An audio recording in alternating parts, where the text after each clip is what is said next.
రాబోయే 19 మే 2024 ఆదివారం నాడు మోహిని ఏకాదశి వచ్చింది. ఏకాదశి అంటేనే చాలా మంచి రోజు. అందులో మోహిని ఏకాదశి అంటే చాలా పవిత్రమైనటువంటి రోజు.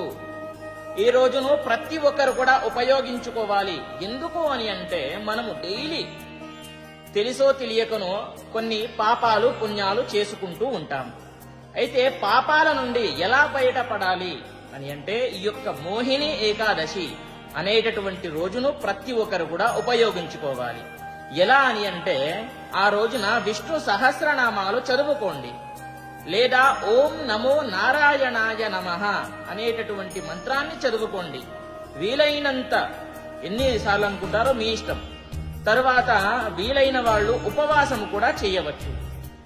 ఇంకా మీరు విష్ణు భగవంతుని యొక్క ఆలయానికి వెళ్లి దర్శనం చేసుకోండి. కాబట్టి ఈ రోజును చాలా అందరూ కూడా ఉపయోగించుకోండి. ఎందుకు అని అంటే చాలా పవిత్రమైనటువంటి రోజు. ఓకేనా? స్వస్తి సర్వే జనాః సుఖినో భవంతు.